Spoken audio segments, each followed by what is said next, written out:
Gubernur nonaktif Papua, Lukas NMB, mogok meminum obat yang diberikan oleh KPK. Lukas bahkan menulis sebuah surat tertanggal 19 Maret yang ditujukan kepada Ketua KPK Firly Bahuri, penasehat hukum dan dokter KPK. Surat tersebut dititipkan Lukas NMB kepada tim kuasa hukumnya Petrus Bala Pationo ketika berkunjung ke rutan KPK. Ketika dikonfirmasi pada Rabu 22 Maret, Petrus membeberkan isi surat Lukas NMB tersebut. Dalam suratnya, Lukas mengaku tidak ada perubahan yang signifikan soal kondisinya setelah meminum obat yang disediakan oleh KPK. Sebagai buktinya, kaki gubernur nonaktif Papua tersebut masih bengkak hingga saat ini. Lukas NMB juga meminta untuk dirawat di rumah sakit Singapura, sebab dokter yang ada di Singapura diklaim mengerti dan memahami penyakitnya saat ini. Di akhir poin, Lukas NMB menegaskan dirinya seharusnya mendapatkan perawatan di rumah sakit, bukan dirawat di rutan KPK. Surat tersebut langsung direspon oleh KPK. Wakil Ketua KPK Nurul Gufron menilai kesehatan Lukas NMB masih memadai untuk ditangani di Indonesia.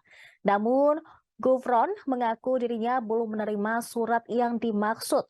Permintaan NMB akan dibahas lebih lanjut setelah pihaknya menerima surat pernyataan tersebut. Mengenai kondisi Lukas NMB, Gufron mengatakan KPK akan berkoordinasi dengan Ikatan Dokter Indonesia.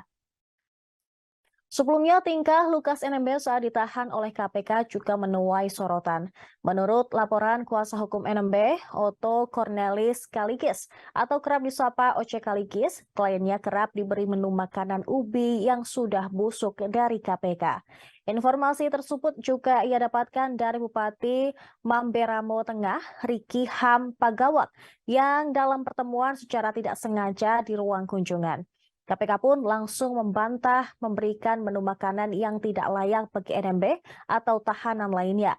Diketahui Lukas NMB ditahan atas kasus dugaan suap dan gratifikasi.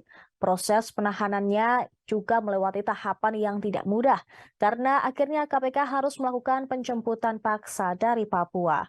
KPK menduga NMB menerima suap dari Direktur PT Tabi Bangun Papua, Rica Tono Laka sebesar 1 miliar rupiah untuk memilih perusahaan konstruksi tersebut sebagai pemenang lelang 3 proyek tahunan jamak di Papua. Selain itu, Lukas NMB juga diduga menerima gratifikasi sebesar 50 miliar rupiah terkait dengan jabatannya sebagai gubernur.